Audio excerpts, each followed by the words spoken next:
Hello everyone. So ये माय रीड प्रीवियस ईयर पेपर सॉल्विंग की क्लास है और आज की क्लास में हम 2017 में जो रीड का पेपर हुआ था, ये लेवल 2 का पेपर है। उसके सीडीपी के क्वेश्चन को सॉल्व करेंगे। सो सीडीपी के टोटल 30 क्वेश्चंस आते हैं। सो आज की वीडियो में हम इन 30 क्वेश्चंस को सॉल्व करने वाले हैं। तो चलिए अपना पहला क्वेश्चन देखते हैं। व्यक्तिगत विभिन्नता का सम्मान करते वक्त एक शिक्षक से क्या आशा नहीं की जा सकती? योग्यता अनुसार समूह में व्यक्त करना, पाठ्यचर्या को समायोजित करना, बच्चों को स्वाध्याय के लिए छोड़ देना, शिक्षण शिक्षण विधियों को समायोजित करना। सो क्या ऐसा नहीं की जा सकती कि वो बच्चों को स्वाध्याय के लिए छोड़ दें? तो उसका राइट आंसर है ऑप्शन नंबर सी। यदि पूरन की कालानुक्रमित आयु मतलब कि जो क्रोनोलॉजिकल जो एज है और मानसिक आयु मीन्स मेंटल एज 9 साल है, तो उसकी बुद्धि लब्धि का वर्ग होगा। तो हमें पता है आईक्यू का फॉर्मूला क्या होता है। IQ is equal to MA upon CA, मतलब कि mental age into chronological age into 100। उसकी MA मतलब मेंटल एज भी 9 है और क्रोनोलॉजिकल एज भी 9 है, इंटू 100। तो 9 से 9 कट हो गया, उसकी बुद्धि लब्धि कितनी आ गई? 100 आ गई। और 92 लाइक 92 जो 100 या 110 या 120 तक के जो बच्चे होते हैं, वो सामान्य बुद्धि लब्धि वाले बच्चे होते हैं। तो उसका जो राइट आंसर होगा औसत, मतलब कि option number C average. Next question है, निम्न में से कौन से स्वाधीनता के लक्षण है? स्वाधीनता क्या होता है कि बच्चा अपने आप में ही मग्न रहता है। वो ज़्यादातर ना तो समाज से इंटरेक्ट करता है, ना ही उनसे ज़्यादा बातचीत करता है। और उसकी जो थिंकिंग होती है वो भी थोड़ी रूढ़िबद्धता वाली होती है, क्योंकि वो नई चीज़ों को अडेप्ट नहीं करता है। तो इसके ऑप्शन है कमजोर सामाजिक व्यवहार, रूढ़िबद्ध व्यवहार, कमजोर संप्रेषण, ऊपरी लिखित सभी। तो ये सभी चीज़ें हैं वो स्वाधीनता वाले बच्चों में पाई जाती है। तो उसका राइट आंसर है option number D. Next question है, मात्रात्मक व्यक्तिगत क्षमता रूपी प्रक्रिया को कहा जाता है? विकास, वृद्धि, संतुलन या फिर परिपक्वता। सो जो हमारी वृद्धि होती है वो मात्रात्मक होती है, क्योंकि जो वृद्धि होती है उसे हम माप सकते हैं, जैसे कि हम अपनी हाइट को माप सकते हैं, वेट को माप सकते हैं। लेकिन जो विकास होता है वो मात्रात्मक और गुणात्मक दोनों होता है। तो उसका जो राइट आंसर है वो है ऑप्शन नंबर बी, वृद्धि यानी कि ग्रोथ। नेक्स्ट क्वेश्चन है, किशोरावस्था में एक बच्चे के उचित विकास हेतु माता पिता तथा शिक्षक निम्न कार्य कर सकते हैं, निम्न में से कौन सा? लिंग शिक्षा का उचित ज्ञान देना। देखिए किशोरावस्था में बच्चा होता है वो एकदम बड़े की ओर जा रहा होता है। उस टाइम ना तो वो बच्चा होता है, ना ही एक बड़ा होता है, मतलब वयस्क होता है, वो बीच का काल होता है। उसमें उस टाइम पे अपोजिट लिंग के प्रति या सेक्स के प्रति उसमें क्या होता है, अट्रैक्शन भी आने लगता है। तो हमें इस बच्चे को लिंग की पूरी जानकारी देनी चाहिए, उसे उचित वातावरण प्रदान करना चाहिए, ये बात भी सही है। और उसे परामर्श या मार्गदर्शन सेवा की व्यवस्था करानी चाहिए यदि आवश्यकता है तो। अगर आप देख रहे हैं कि आपका बच्चा गलत मार्ग पे जा रहा है, जो किशोरावस्था होती है उसी काल में बच्चा सबसे ज़्यादा बिगड़ता है। स्टॉनली हॉल ने इसी अवस्था को तनाव एवं तूफान की अवस्था कहा है। और ये सबसे ज़्यादा दुख का काल भी होता है जो किशोरावस्था होती है, क्योंकि इतने सारे चेंजेस हो रहे हैं बच्चों के अंदर कि उन्हें पता ही नहीं होते हैं। तो उसके जो राइट आंसर होगा ऊपरी लिखित सभी। तो राइट आंसर है option number D. Next question है, निम्न में से कौन क्रियात्मक शोध से संबंधित नहीं है? क्रियात्मक शोध सिद्धांत निर्माण में सहायता करता है। यह व्यवहारिक समस्या के समाधान करने में सहायक है। त्वरित चिंताजनक समस्या के ऊपर यह केंद्रित होता है। यह रचनात्मक प्रक्रिया देता है, जैसे उद्देश्य और प्रणाली में खुला परिवर्तन होता है। तो जो क्रियात्मक शोध होते हैं उसके द्वारा हम किसी भी सिद्धांत का निर्माण नहीं करते हैं। तो यहाँ पे असत्य वाला पूछा था, नहीं वाला पूछा था, तो उसका राइट आंसर होगा ऑप्शन नंबर ए, क्रियात्मक शोध सिद्धांत निर्माण में सहायता करता है। एक शिक्षक अपनी कक्षा में थॉर्नडाइक के सिद्धांत को लागू करने जा रहा है। निम्न में से क्या शिक्षक को लागू नहीं करना चाहिए? बच्चों को तैयार किया जाना चाहिए और उन्हें कार्य सीखने हेतु सही रूप से प्रेरित करना चाहिए। देखिए थॉर्नडाइक ने 3 प्राइमरी नियम दिए थे। सबसे पहला उसमें यही नियम था कि तत्परता का नियम, कि सबसे पहले हमें बच्चे को तैयार करना है किसी भी चीज़ को सीखने के लिए। सो ये तो है, तो ये तो राइट आंसर नहीं होगा। बच्चों को नई चीज़ें सीखने हेतु खोज विधि के लिए उन्मुख किया जाना चाहिए। उचित अभ्यास व दृढ़ कार्य किया जाना चाहिए, ये भी उनके प्राइमरी नियम में भी है कि अभ्यास का नियम, बच्चों को अभ्यास करा करा के चीज़ें सिखानी है। तो बिल्ली को भी उन्होंने कैसे सिखाई थी? ड्रिल करा करा के, रोज एक ही चीज़ की प्रैक्टिस किए जा रहे हैं। जहाँ तक हो शिक्षक को पुरस्कार का प्रयोग सही रूप से करने की कोशिश करनी चाहिए। तो जो बिल्ली है उसके लिए खाना भी क्या था? एक पुरस्कार ही तो था, उसका स्टिमुलस ही तो था। तो इसमें से जो राइट आंसर होगा वो होगा ऑप्शन नंबर बी, कि इसमें नई खोजों पर कोई भी फोकस नहीं किया जाता। अगर थॉर्नडाइक के नियम की बात की जाए कि बिल्ली को खुला छोड़ दिया गया कि जा बिल्ली तू अपनी नई खोज करके अपना खाना लेके आ, नहीं किया गया था ना। ऐसे कोई भी उसको नई खोज के प्रेरित नहीं किया गया था, बस उसको तो खोल दिया जाता बार बार, ड्रिल एंड प्रैक्टिस पे। ये जो सिद्धांत है वो ड्रिल एंड प्रैक्टिस पे ही आधारित है। ठीक है, तो उसका जो राइट आंसर होगा वो होगा ऑप्शन नंबर बी, बच्चों को नई खोज सीखने हेतु खोज विधि के लिए उन्मुख किया जाना चाहिए, तो ये नहीं होगा। नेक्स्ट क्वेश्चन है डैश बाल्यावस्था के दौरान अपने और दूसरों के नजदीक नजरिए में फर्क करने की अयोग्यता को दर्शाता है, मतलब कि बच्चा फर्क नहीं कर पाता है। केंद्रस्थ, आत्म केंद्रस्थ, जड़ात्मकता, जलात्मकवाद या इनमें से कोई नहीं। तो बच्चे क्या होता है, आत्म केंद्रित होता है, वो सोचता है कि मैंने जो बोल दिया वही ठीक है। तो उसका राइट आंसर होगा option number B, egocentrism, यानी कि आत्म केंद्र। जब कोई बार बार अपनी कमजोरियों से निकलने के में असफल होता है और कुछ प्रवीणता हासिल करता है, यह साधारणता, अधीनता या अपकर्ष को ज्यादा बल देने लगता है। ऊपरी लिखित तथ्य को किसने हीन भावना कहा है? तो ये किसने कहा है? कार्ल गस्टन युंग, सिगमंड फ्रॉइड, कनेर हार्नी या अल्फ्रेड एडलर। तो इसका जो राइट आंसर है वो है option number D, Alfred Adler. Next question है अत्यंत निपुणतापूर्ण अधिगम प्रतीक जिस पर बंडोरा और वॉल्टन ने बल दिया वे है पुरस्कार तथा सजा, निरीक्षण युक्ति, अधिनियम या अनुकरण, स्वयं वास्तविकरण, ऊपरी लिखित कोई नहीं। देखिए एल्बर्ट बंडोरा ने अपना सामाजिक अधिगम का सिद्धांत दिया था। उसमें इन्होंने बताया कि जो बच्चा है वो मेनली अनुकरण के द्वारा, इमिटेट करके, नकल करके सीखता है। तो उसका जो राइट आंसर है वो है ऑप्शन नंबर बी, निरीक्षण युक्ति, अधिनियम या फिर अनुकरण। शिक्षा के अधिकार अधिनियम के अंतर्गत निम्न में से क्या शिक्षा के कार्य नहीं माने गए हैं? यहाँ पे आपको नहीं वाला पूछा है। एक शिक्षक एक निश्चित समय में पाठ्यक्रम को पूरा करना, तो ये तो शिक्षक का दायित्व होता है। शिक्षक को खुद को व्यक्तिगत ट्यूशनों में व्यस्त रखना चाहिए। विद्यालय के लिए नियमितता बनाए रखना चाहिए तथा समय का पाबंद होना चाहिए। हर बालक के अधिनियम क्षमता को समझकर उसकी ज़रूरत के अनुसार उन्हें अतिरिक्त अनुमोदन प्रदान करना चाहिए। देखिए यहाँ पे बच्चे को हमें बच्चे के लिए स्कूल की जो जो विद्यालय के लिए नियमावली है वो भी तैयार करना एक शिक्षक का कार्य होता है।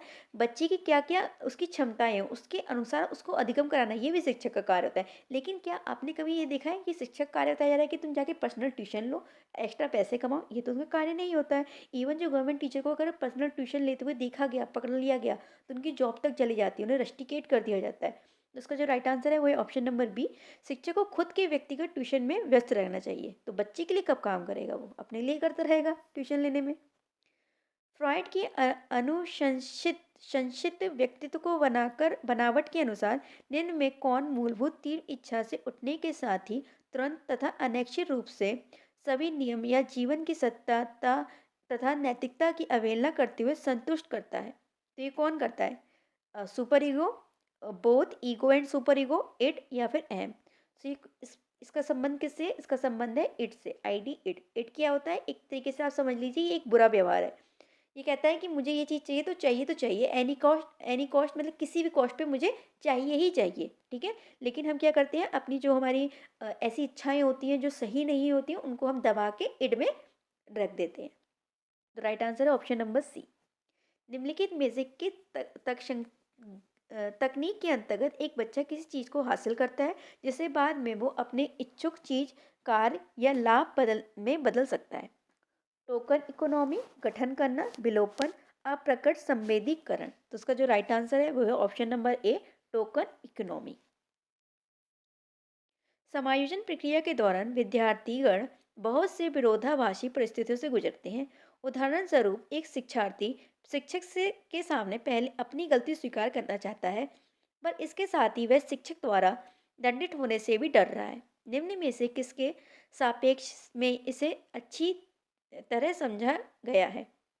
पति पति या फिर वर्जन वर्जन, पति वर्जन या फिर ऊपरी लिखित कोई नहीं। देखिए एक क्या हो रहा है कि वो अपनी गलती स्वीकार तो करना चाहता है, मतलब कि ये एक पॉजिटिव एटीट्यूड है, तो पॉजिटिव चीज़ है तो पॉजिटिव के लिए क्या आएगा? पति मतलब कि अप्रोच, और दूसरा क्या है, टीचर से पिटाई भी होगी, तो ये नेगेटिव चीज़ है, तो वहाँ पे हो गया वर्जन। तो उसका जो राइट आंसर होगा वो होगा ऑप्शन नंबर सी, प्रतिवर्जन विरोधाभासी परिस्थिति। एक चीज़ तो उसे पॉजिटिव मिल रही है, एक चीज़ नेगेटिव मिल रही है। अगर दोनों जगह उसे नेगेटिव मिल रही होती, सपोर्ट दैट एक जगह उसकी मम्मी मार रही होती, एक जगह उसके पापा मार रहे होते, तो वहाँ पे क्या हो जाता, वहाँ पे रहता वर्जन वर्जन। लेकिन दोनों जगह पॉजिटिव होता है कि एक जगह उसके टीचर उसे टॉफ़ी दे रहे हैं, एक जगह उसकी मम्मी उसे टॉफ़ी दे रही हैं, तो दोनों में क्या होता है, पॉजिटिव चीज़ें आ रही हैं, तो वो हो जाता है प्रति पति। यहाँ पे इसका जो राइट आंसर है वो है option number C. Next question है, एक 5 वर्ष के बच्चे में दूसरों के प्रति प्रतिक्रिया तथा संप्रेषण में कमी है तथा असामान्य व्यवहार को बारंबार करता है। इस तरह के लक्षण किस चीज़ का प्रतीक है? श्रवण बाधित, शैक्षिक पिछड़ापन, शैशव स्वालीनता, अधिगम अक्षमता। देखिए, जब बच्चा संप्रेषण करने में कमी होती है, उसकी संप्रेषण में कोई ना कोई कमी होती है, तो वो खुद ही में स्वालीन है, ऑटिज्म की बात हो रही है, तो उसका राइट आंसर है ऑप्शन नंबर सी, शैशव स्वालीनता। नेक्स्ट क्वेश्चन है, विकास की ऐसी आदत जिसे खुद को भूखे रखने की प्रवृत्ति होती है तथा यह ज़्यादातर बालिकाओं में पाई जाती है, ऐसी अवस्था को कहा जाता है। देखिए, इस अवस्था में क्या होता है कि जो लड़कियां चाहती हैं कि मैं खूब एकदम पतली हो जाऊं, जीरो फिगर मेरा हो जाए, तो वो क्या करती है, खुद को भूखा रखती है डाइटिंग के नाम पे। तो इस अवस्था को क्या कहते हैं? इसे कहते हैं एनोरेक्सिया नर्वोसा। तो राइट आंसर है ऑप्शन नंबर ए। निम्न में से कौन सा शब्द दूर शिक्षा के लिए दिया गया है? सो जो 17 नंबर क्वेश्चन था वो हमारा बोनस क्वेश्चन था, इसमें सभी को नंबर दिए गए थे। अब 18 नंबर क्वेश्चन देखिए, सीखने का व्यवहारिक सिद्धांत दिया गया, और यहाँ पे अगर इंग्लिश में देख लिए कि इंसाइटफुल थ्योरी किसने दी, तो जो इंग्लिश में लिखा हुआ था वो करेक्ट था कि इंसाइटफुल थ्योरी किसने दी थी, कोलबर्ग ने दी थी, लेकिन यहाँ पे हिंदी में एक गलत टाइप हो गया था, व्यवहारिक सिद्धांत। इस वजह से जो हमारा 18 नंबर क्वेश्चन था वो भी एक बोनस क्वेश्चन था।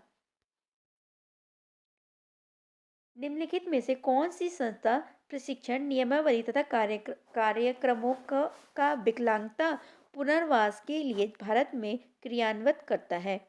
राष्ट्रीय अध्यापक शिक्षा परिषद, राष्ट्रीय शैक्षिक योजना एवं प्रशासन विश्वविद्यालय, राष्ट्रीय शैक्षिक अनुसंधान एवं प्रशिक्षण परिषद, भारतीय पुनर्वास परिषद। तो उसका जो राइट आंसर है वो है ऑप्शन नंबर डी, भारतीय पुनर्वास परिषद। देखिए, यहाँ पे पुनर्वास आया तो आंसर में भी पुनर्वास है, आप इस तरीके से भी इसे लर्न रख सकते हैं। नेक्स्ट क्वेश्चन है, एक विशेष स्तर पर बच्चे मौलिक तर्क का इस्तेमाल करना शुरू कर देते हैं तथा सभी प्रकार के प्रश्नों का जवाब जानना चाहते हैं। पियाजे की इस अंतर्ज्ञान कहा है, पियाजे ने इसे अंतर्ज्ञान कहा है। पियाजे के अनुसार निम्न में से कौन से चरण का ये अर्थ है? सकार संचार, पूर्व संचार, औपचारिक संचार, उपरोक्त में से कोई नहीं। तो देखिए, बच्चे क्या होते हैं, जो उनकी प्री ऑपरेशनल जो स्टेज होती है उसमें बच्चे क्या करते हैं, बहुत ज़्यादा क्वेश्चनिंग करते हैं, और जो उनकी मौलिक तर्क करने की जो शक्ति होती है उसका भी विकास हो जाता है। और पियाजे ने अपनी थ्योरी में इस स्टेज को, मतलब कि पूर्व संचालन स्टेज को या प्री ऑपरेशन स्टेज को अंतर्ज्ञान के नाम से भी इसको नाम दिया है अपनी थ्योरी में। नेक्स्ट क्वेश्चन है, ज़्यादातर बच्चे प्रथम सार्थक शब्द इस उम्र में बोलते हैं? 3 महीने में, 6 महीने में, 35 to 40 महीने में, 10 to 13 महीने में। तो उसका जो राइट आंसर है वो है ऑप्शन नंबर डी, 10 to 13 महीने में बच्चे अपने प्रथम सार्थक अर्थ बोलने लगते हैं। बहुबुद्धि सिद्धांत के जनक कौन है? बाइगोस्की, ब्रूनर, अल्फ्रेड बिने या गार्डनर? तो बहुबुद्धि का सिद्धांत हॉवर्ड गार्डनर ने दिया है, जिन्होंने 9 प्रकार की बुद्धि का वर्णन किया है अपनी थ्योरी में। निम्न में से किसे सामाजिक संरचनावाद दर्शन पर अत्यधिक बल दिया? वाइगोस्की, पियाजे, डीवी, कोलबर्ग? तो वाइगोस्की ने अपनी थ्योरी में समाज के द्वारा सीखने पर अधिक बल दिया था, इसलिए इसका राइट आंसर है ऑप्शन नंबर ए, वाइगोस्की। कहीं पे भी आपको अगर समाज दिख जाए तो उसका राइट आंसर 60% वाइगोस्की ही होता है, अगर ऑप्शन में है तो। ये नहीं ऑप्शन में नहीं है तो आप OMS सीट में आगे लिख के आ रहे हैं वाइगोस्की। निम्न में से कौन सी दृष्टिबाधित विद्यार्थियों के लिए प्रयोग की जाने वाली सहायक सामग्री नहीं है? यहाँ पे नहीं वाली पूछी है। जो हमारा 24 क्वेश्चन था वो भी एक बोनस क्वेश्चन था, क्योंकि बड़े प्रिंट की किताबें, विशालकाय कंप्यूटरीकृत किताबें, बाहरी संश्लेषण, पाठ्य पुस्तक का अनुपूरक, ये सभी चीज़ें दृष्टिबाधित बालकों के लिए उपयोग की जा सकती हैं, इसीलिए इसे बोनस क्वेश्चन के रूप में रखा गया था। इसमें सभी को नंबर मिले थे। श्रवण में विकृति की माप की जाती है, हर्ट्स में, डेसिबल्स में, वॉट में या पाउंड में? तो श्रवण की जो विकृति की माप है वो किस में की जाती है? डेसिबल में की जाती है। तो उसका राइट आंसर है ऑप्शन नंबर बी। हमारे नेक्स्ट क्वेश्चन है, निम्नलिखित में से कौन सूक्ष्म चलन कौशल का उदाहरण है, यानी कि फाइन मोटर स्किल आपसे पूछी है। चढ़ना, कूदना, दौड़ना या फिर लिखना। सो उसका जो राइट आंसर है वो है ऑप्शन नंबर डी, लिखना। ये फाइन मोटर स्किल है, जबकि चढ़ना, कूदना और दौड़ना ये सब ग्रॉस मोटर स्किल है। स्कीमा का मतलब है, जो स्कीमा जो शब्द है उसका जीन पियाजे ने अपनी थ्योरी में उपयोग किया था। तो उसका क्या अर्थ है? खंडन क्रिया विधि, अधिगम विधि, लंबे समय के याददाश्त में सूचना के संगठित पैकेट्स का एकत्रित होना, शारीरिक प्रतिवाद क्रिया विधि। तो उसका जो राइट आंसर होगा वो होगा ऑप्शन नंबर सी, लंबे समय के याददाश्त में सूचना के संगठित पैकेट्स का एकत्रित होना। नेक्स्ट क्वेश्चन है, सूचना प्रकरण के सिद्धांत बुद्धि के विभिन्न आधारभूत कौशलों में विभक्त करने के लिए जाने जाते हैं। जिसे लोग सूचना प्राप्त करके, प्रकरण करके तथा और तर्क देकर समस्या समाधान के लिए प्रयोग करते हैं। इस तरह के सिद्धांत का प्रतिपादन करने हेतु श्रेय दिया जाता है जीरोम ब्रूनर को, जीन पियाजे को, जेपी गिलफोर्ड को या फिर रॉबर्ट स्टर्नबर्ग को। तो इसका जो राइट आंसर है वो है option number D, Robert Sternberg. Next question है, निम्न दिए गए आईक्यू को श्रेणीगत वर्ग में चुने जाते हैं। तो उसके जो दो ऑप्शन थे वो राइट थे। तो बोर्ड ने ऑप्शन नंबर ए और ऑप्शन नंबर सी दोनों को ही राइट माना था, क्योंकि हम 50 से लेकर 70 तक जो आईक्यू होता है जिन बच्चों का, उनको हम स्कूल में पढ़ा सकते हैं। तो इसका राइट आंसर है option number A and C both. और आज का हमारा लास्ट क्वेश्चन है, आनुवंशिकता की इकाई है क्रोमोसोम, निषेचित अंडा, जीन या फिर युग्मज। तो हमारे जो आनुवंशिकता है उसकी इकाई क्या होती है? जीन होती है। तो यहाँ पे हमारे 30 क्वेश्चंस कंप्लीट होते हैं। तो आप लोग मुझे जरूर बताइएगा कि आपके 30 आउट ऑफ कितने मार्क्स आए हैं। आज की वीडियो के लिए इतना ही। ऑल द वेरी बेस्ट, अच्छे से तैयारी करिए रीड की। Bye and have a good day.